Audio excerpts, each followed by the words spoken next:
কারণ আমার রোজার মধ্যে গাফিলতি আছে, কিন্তু আমি অন্য রোজাদার ব্যক্তিকে যদি ইফতার করাই সেটার মধ্যে কোনো গাফিলতি নাই। আমি নামাজ পড়তে পারতেছি না, কিন্তু অন্য মানুষের নামাজের যদি ব্যবস্থা করে দিই, আমি ওয়াজ শুনতে পারতেছি না, কিন্তু অন্য মানুষের ওয়াজ শোনার যদি ব্যবস্থা করে দিই, এটাই বা কম কিসে। কিন্তু আফসোস এবং দুর্ভাগ্য, এজিদের দল যুগ যুগ ধরে আছে, এই মাহফিলের বিরোধিতা করারও বহুত লোক আছে নাকি? আছে। ইমাম সাহেবের বাসায় খাবার নাই, আর ইমাম সাহেবের কাছে পানি পড়ার জন্য নিয়ে যাচ্ছে, হুজুর ফু দিয়ে দেন, আমার ছেলে ভালো হয়ে যাবে। ভালো হবে না, ইমান দুর্বল। এখন আমরা আমাদের ইমাম সাহেবকে বিশ্বাস করি না। আমিও আল্লাহ তাআলা থেকে এমন কিছু পাইছি যেটা আমি প্রকাশ করব না। আল্লাহ কুদরতি গায়েবে এমন কোনো কিছু করার আল্লাহ সৌভাগ্য দিয়েছে।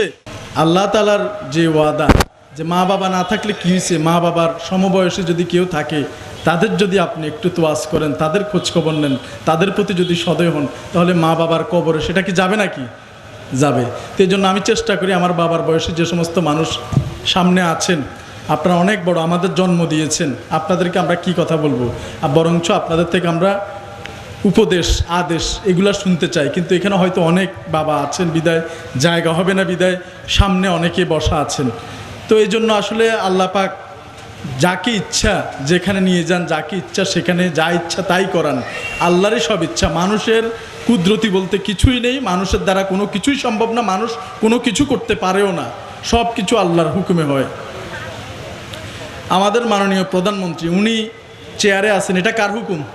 এটা আল্লাহর হুকুম। যতক্ষণ পর্যন্ত আল্লাহর হুকুম থাকবে উনি ওই চেয়ার থেকে এক বিন্দুও নড়বে না।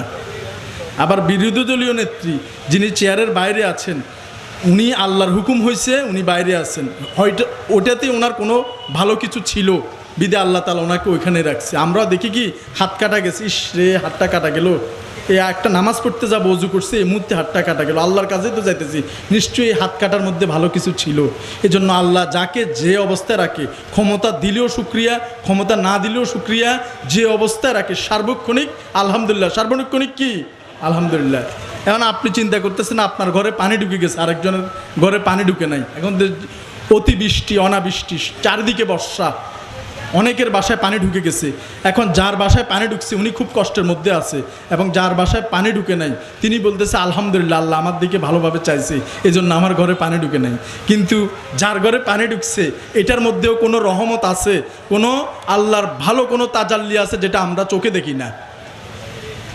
এই ভিজা ঘরের মধ্যে হয়তো বা এমন কোনো রহমত লুকায়িত আছে যেটা খুব প্রয়োজন ছিল। অনেক সময় আমরা জুতা পরে থাকি, সারাদিন জুতা, অফিসে জুতা, ঘরে জুতা, বাইরে জুতা।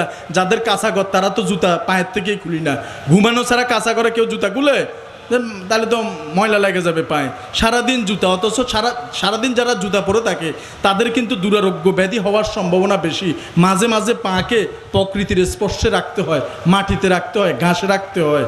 কিন্তু এখন এমন একটা লোক আপনার দেখা যাচ্ছে কি এই দীর্ঘ সময় জুতা রাখতে রাখতে আপনার এমন অবস্থা হয়ে গেছে যে এখন যদি টানা 2-4 ঘন্টা 6 ঘন্টা 1-2 দিন আপনি পাটা পানিতে বা মাটিতে না রাখেন, আপনার ক্যান্সার কিংবা দুরারোগ্য কোনো ব্যাধি হয়ে যেতে পারে। আল্লাহ তাআলা এই বন্যার পানির মধ্যে আপনার পা 2-4 ঘন্টা বা 1 দিন 2 দিন ভিজায় রেখে ওই ক্যান্সারটা আপনার থেকে দূরে চলে গেছে। এটা কি ভালো ছিল না খারাপ ছিল? কিন্তু আমরা সবাই আল্লাহর দোষারোপ করি, শুধু আমার ঘরটাই দেখলো। তো এই জন্য আল্লাহর প্রত্যেকটা কাজ পেছনে কুদরতি কোনো না কোনো কিছু আছে, যা করে আল্লাহ আলহামদুলিল্লাহ। আমার একটা বাচ্চা, আমি যখন পুলিশে ছিলাম তখন আমি আমেরিকার একটা দ্বীপরাষ্ট্র হাইতি, সেখানে আমি মিশনে কর্মরত ছিলাম। আমার 2টা যমজ বাচ্চা হয়েছে একসাথে। তো বাচ্চা হওয়ার আগে আমি, আমার স্ত্রী, আমরা আমাদের সন্তানদের নিয়ে অনেক কিছু কল্পনা করি, কোনটার নাম কি রাখবো, একটা ছেলে একটা মেয়ে, এবং তারা কিভাবে যত্ন পাবে। এটা প্রত্যেকেই সন্তান হওয়ার আগে সন্তানদেরকে নিয়ে একটা আগাম চিন্তাভাবনা করে রাখে। আমি যখন সুদূর আমেরিকার হাইতিতে, তখন আমার স্ত্রীর সন্তান প্রসব 2টা, জন্মের সাথে সাথে একটা আল্লাহ তাআলা দুনিয়া থেকে নিয়ে যায়। ইন্নালিল্লাহি রাজিউন। এই বাচ্চাটি যে মারা যায়, ওইখানে আমি অনেক কষ্ট পাচ্ছি, যা এত কল্পনা করছি আমাদের 2টা সন্তানকে নিয়ে, কিন্তু জন্মের সাথে সাথে একটা বাচ্চা আল্লাহ তাআলা দুনিয়া থেকে নিয়ে গেল। তারপরেও আমি শুকরিয়া আলহামদুলিল্লাহ 2 রাকাত নফল নামাজ পড়লাম। আমার যে একজন অফিসার ছিলেন, খুব আল্লাহওয়ালা মানুষ, আমি তখন সংবাদটা শুনে খুবই মর্মাহত, কিন্তু আমার পিঠে উনি হাত বুলিয়ে দিয়ে বলছেন, আল্লাহর ইচ্ছা ছিল বিদায় তোমার সন্তানটা নিয়ে গেছে, কারণ কাল কিয়ামতের ময়দানে তুমি যত বড় পাপী হোক না কেন, অন্তত এই সন্তানটা তোমারে খুঁজে নিবে। ফুলের বাচ্চাটা কি মিথ্যা নাকি? ঠিক আছে কিনা? এই আপনার জন্ম হওয়ার সাথে সাথে যে সন্তানটা মারা গেছে সেটা আপনার জন্য অনেক বড় একটা নাজাতের ফায়সলা হয়ে যাবে কাল কিয়ামতের দিনে। অতএব ছোট বাচ্চা মারা গেলে এই কথা বলার অবকাশ নাই যে আল্লাহ আমার একমাত্র বাচ্চাটারে দেখলো, ওর তো 6-7টা ছেলে, সেখান থেকেও তো আল্লাহ একটা নিয়ে যেতে পারতো, আমার ছেলেটা একমাত্র ছেলে, এই ছেলেটাকে আল্লাহ নিয়ে যেতে হইল, এই শিরকি কথাবার্তা আপনার ইমানকে দুর্বল করে ফেলবে। কারণ এই বাচ্চাটা নিয়ে গিয়ে আল্লাহ আপনাকে নাজাতের উসিলা তৈরি করে দিছে। সুবহানাল্লাহ বলি না আমরা? কত বড় নেয়ামত আমার আল্লাহর হাতে রয়েছে। আল্লাহ ইচ্ছা করলে সব পারে, কিন্তু তার পেছনের কিছু আমরা বুঝি না।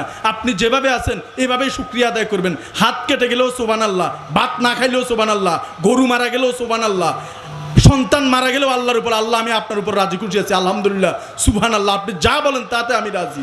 আল্লাহ এরকম মানুষ খুঁজতেছে। আগে যুগে মান্না সালোয়া খাওয়াই মানুষ রাখছে না, বেহেশতের খাবার খাওয়াই রাখছে না, তো এখন দেয় না কেন বলেন? ইমান দুর্বল। এখন আমরা আমাদের ইমাম সাহেবকে বিশ্বাস করি না, কারণ এখানে আমরা বক্তা দাওয়াত করি আনি অনেক জায়গায় অনেক টাকা দিয়ে, 50,000 1 লাখ টাকা দিই, অথচ ইমাম সাহেবের বেতন 5-6 হাজার টাকা।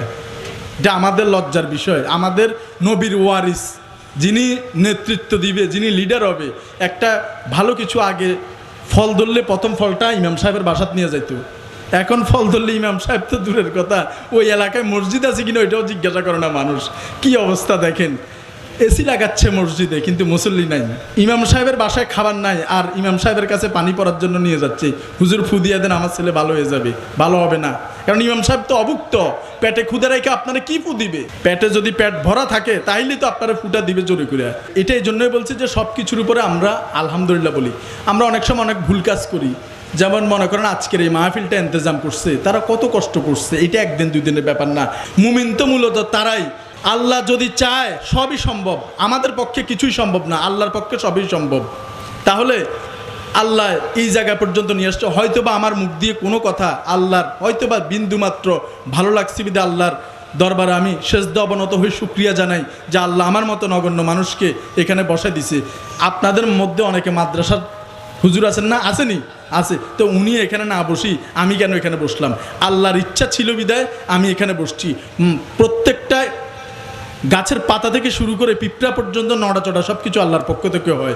আজকের যে মাহফিল, এই মাহফিলে আমি ছোটোখাটো 2-1টা কথা বলি, এই কথা যদি আপনাদের সাথে শেয়ার করে আপনাদের যদি ইসলামের কোনো একটা দিকও যদি ভালো লাগে আমার কথার মাধ্যমে, আল্লাহ তাআলা যাতে ওই দিকের উসিলা আমাকেও করে। কারণ আমার রোজার মধ্যে গাফিলতি আছে, কিন্তু আমি অন্য রোজাদার ব্যক্তিকে যদি ইফতার করাই সেটার মধ্যে কোনো গাফিলতি নাই।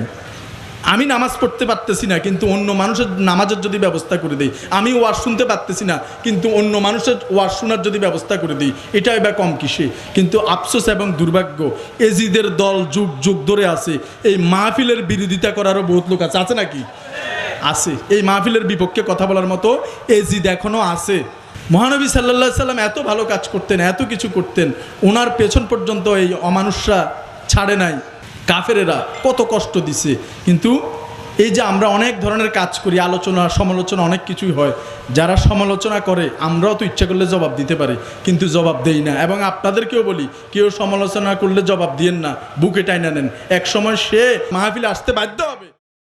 আমাদের হুজুর অত্যন্ত মূল্যবান সময় ব্যয় করে এখানে আমাদের নসিহত করবে, আমরা এই নসিহতগুলো শুনি, কালকে সকালে ঠিকই যাইয়া আবার আইল কাটা শুরু করব। আবার ওজনের মধ্যে দেখি এদিকে আপেল একটু কম দেওয়া যায় কিনা, আবার চাল দেওয়ার সময় দেখি 13 জায়গায় 14 বলা যায় কিনা, হয়তো তার দোয়াটাও আগে কবুল করতে পারে, ঠিক আছে কিনা? তো এই জন্য আমরা কোনো মানুষকে অবহেলা করব না। বাপের বয়সী কোনো মানুষ থাকলে চেয়ার ছেড়ে দিব। এগুলো হচ্ছে আল্লাহর মুজিজা। আল্লাহ চাইলে কি না পারে, আল্লাহ এই সময় অনেক কুদরতি দেখাইতে পারে, অনেককে দেখাচ্ছে আমরা কল্পনাও করি না, অনেককে ভিতরে ভিতরে অনেক কুদরতি জিনিস দেখাচ্ছে যেটা প্রকাশ করে না কেউ। আমিও আল্লাহ তাআলা থেকে এমন কিছু পাইছি যেটা আমি প্রকাশ করব না। আল্লাহ কুদরতি গায়েবে এমন কোনো কিছু করার আল্লাহ সৌভাগ্য দিয়েছে, ঝগড়া করব না, ভালোবাসা দিয়ে নিয়ে আসবো। এখানে তো চেয়ার 2টাও পুরার কথা না, যে ঝড় বৃষ্টি এত মানুষ কীভাবে আসলো। তো এই জন্য এগুলো সব কিছু হচ্ছে আল্লাহ তাআলার ইচ্ছা। আমরা ভালোবাসা দিয়ে পৃথিবী জয় করব। অনেক মানুষ আছে তারা সমালোচনা করতে ভালোবাসে, বিভিন্ন ধরনের ফতুয়া ফেরেস্তি এই সেই এগুলা দিবে। আমরা ভালো কাজ করার চেষ্টা করি, আমাদের পেছনেও ভুল ধরে কোট করে একটা লম্বা বক্তৃতা দিবে। আমাদের মাথার তাজ ইমাম সাহেব এখানে আধা ঘন্টা আলোচনা করবে। মানুষ মাত্রই কি ভুল, মানুষ মাত্রই কি ভুল, নাহলে তো আমরা ফেরেশতা হয়ে যেতাম। মুখে দিয়ে ছোট্ট করে একটা হুজুরের কথা বের হবে, এইটারে কোট করে কিছু কিছু এজিদ এখনো অপপ্রচার করে নাকি? হুজুরে যে 1 ঘন্টা ওয়াজ করছে, কষ্ট করছে, মুখ দিয়ে ফেনা এসে গেছে, মাথা কামড়াচ্ছে, কত কষ্ট করে এখানে বলা কিন্তু এত সহজ না, অনেক কিছু ঘেটে ঘুটে অধ্যয়ন করে তারপর এখানে বসতে হয়।